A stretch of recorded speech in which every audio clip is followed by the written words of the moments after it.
decades, the detective Philip Marlowe has been an iconic character in American cinema. But who is Philip Marlowe? Is he the sly and dashing professional of The Big Sleep? You know, it just happened. I had a bottle of pretty good rye in my pocket. The tough yet vulnerable man in Murder, My Sweet? Mike Florian ran the joint until 1939. He died in 1940 in the middle of a glass of beer. Perhaps we may think of Marlowe as the stalking camera in Lady in the Lake, or even as the bumbling comic in Robert Altman's A Long Goodbye. Excuse me, I don't see any Curry brand cat food. The what? Curry brand cat food. It happens to be the only kind of food. But perhaps none of these are the true Marlowe, the one presented in pages of Raymond Chandler's fiction. What exactly makes Philip Marlowe, and what if he couldn't be Marlowe anymore? This past spring was the first that I felt tired and realized I was growing old. Maybe it was the rotten weather we'd had in L.A. Maybe it was the rotten cases I'd had, mostly chasing a few missing husbands and then chasing their wives once I found them, in order to get paid. Or maybe it was just the plain fact that I am tired and growing old. Made in the wake of the box office failure of The Long Goodbye, Dick Richards' Farewell, My Lovely is an elongated and weary trip of nostalgia into the world of film noir, as well as a melancholic lament for the passing of the Marlowe mythology. The film manages to be both an homage to the days of film noir, as well as a bleak deconstruction of the Marlowe character.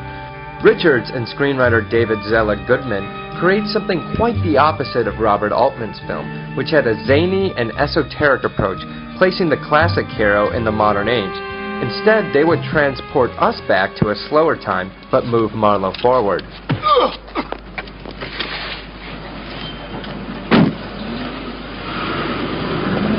Next time she runs away, get somebody else. By casting Robert Mitchum, perhaps the most iconic star of film noir, Richards set the stage for a weary and tiring detective who must solve one last mystery, but not because he is searching deeply for the truth. Marlowe's story revolves around two cases: a missing girl. I want you to find my Velma.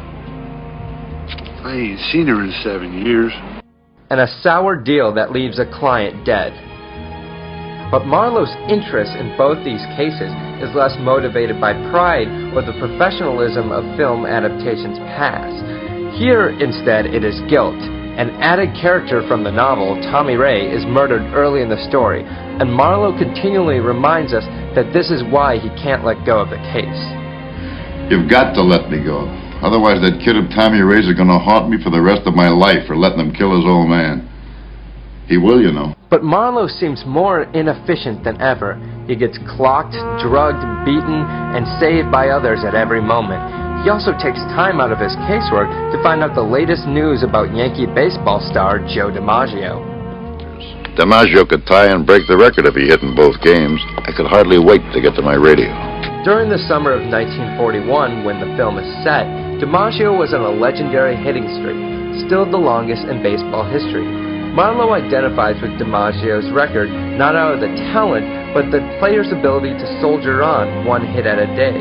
The streak also allows him to ignore the impending doom of the Second World War. Hey, what do you think of this guy Hitler? What about him? He invaded Russia. So did Napoleon. It's a hell of a lot easier than hitting them 42 straight, right? The film slyly plays with this impending history. Marlowe blatantly ignores what could happen. He's seen it all, and what's another war compared to the crimes he's been through? Richards and Goodman understand the pain that has followed Marlowe throughout the cases in his novels. Chandler's Marlowe is not some professional finding himself 2 steps ahead of the bad guys, but 2 steps behind. To paraphrase the author, he was a knight in an era with no need for knights. When you got a gun in your hand, people are supposed to do what you tell them to do. Not when you're about ready to collapse. The film's visual palette also provides a world Marlowe can't fit in. The film's director of photography, John Alonzo, had just come off Chinatown and shot Farewell, My Lovely in Fujicolor, the first American film to do so.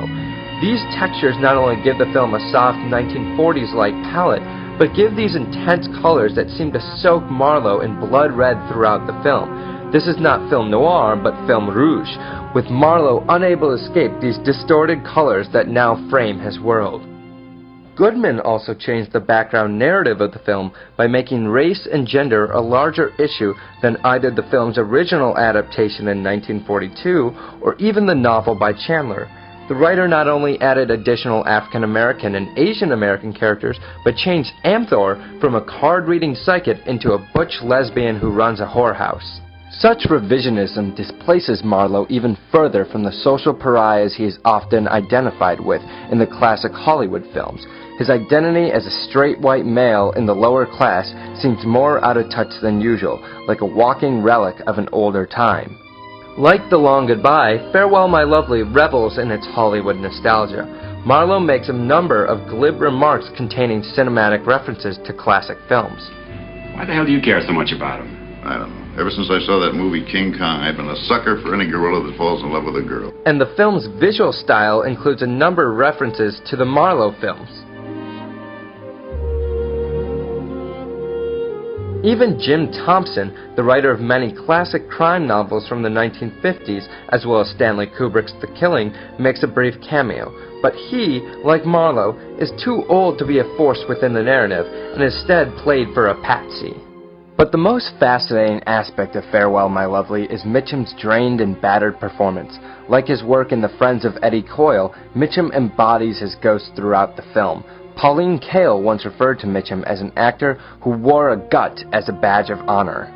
You don't just see an old man trying to play Philip Marlowe, you see the tired heroes of film noir trying to fit into a new era of even grayer ambiguity and stronger institutional control. Mitchum's slow and laborious walks, his almost tone-deaf narration, and those soulful eyes that have seen too much all build into a very different, but in many ways the most authentic vision of Marlowe. But that's not what I need. What I need is another drink. I need a lot of life insurance. I need a home in the country. I need a vacation. I'm tired, Nalty. Everything I touch turns to shit. I've got a hat, a coat, and a gun. That's it. What happened to Philip Marlowe? Like The Long Goodbye, Farewell My Lovely suggests a world in which the era for Marlowe has finally passed. Marlowe is never an iconic hero meant to last beyond his era. He got old. By the end, all he can do is walk out of the narrative. Some heroes are meant to last forever, but for the Marlowe myth, Farewell My Lovely suggests it is the end.